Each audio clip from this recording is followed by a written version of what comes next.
สบายดีสบายดีเมื่อนี้เนาะเฮามาอยู่ศูนย์สมุนไพร PP Happy One อยู่ศูนย์ใหญ่เลยเมื่อนี้เบิ่งเป็นอะไรเนาะตัวแทนจำหน่ายหรือว่าคนใดที่แบบติดตามเพจนี่อยู่กับตัวนี้แหละเป็นศูนย์ PP Happy One เป็นอะไรเดี๋ยวจะหาเป็นเรื่องบรรยากาศเนาะบรรยากาศตอนที่แบบขึ้นสอนงานหรือว่าประธานเหล่าสิเว้าให้แห่งบันดาลใจสำหรับตัวแทนจำหน่ายแต่ละคนสมุนไพรแบบกินแล้วดีอย่างแน่มื้อนี้จะมีคนแชร์ประสบการณ์หลายๆอย่างเลยคนที่แบบเป็นคนใกล้น้องในอย่างต่างๆเขาจะเอากินดีแล้วเขาจะมาแชร์ให้ฟังมื้อนี้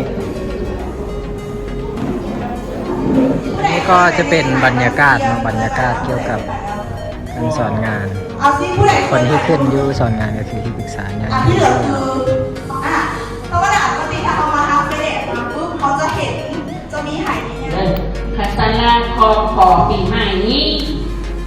ก็ยังไม่ได้อวยพรให้ใครเลยอวยพรอยู่ในเฟซอื่นๆนะทางการเมื่อนี้ก็ขอถือโอกาสนี้มาอวยพรก่อนเป็นปีใหม่มาใหม่แล้วขอให้ประธานในจูงผู้เจ้าของบริษัทผู้อาวุโสทุกคนให้มีอายุมันยืนความเจ็บความไข้บ่ต้องมาใกล้มาหาเลยให้นิ่งๆคืนมีเงินมีคามานับมือนับวันหลายขึ้นเนาะและขอไว้พรให้ลูกๆทุกคนที่เป็นสมาชิกของพี่โกบอลทุกคน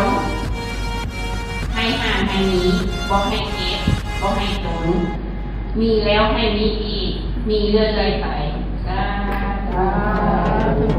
ต้องโชว์ให้ได้ต้องโชว์ให้ได้เพราะว่าเขาอยากเป็นคนมีเงินเป็นประจำผู้ใดอยากเป็นคนสวยเตรียมหาเงินไปเสริมเด้อผู้ใดอยากเป็นคนรอกับเตรียมหาเงินไปเสริมหล่อ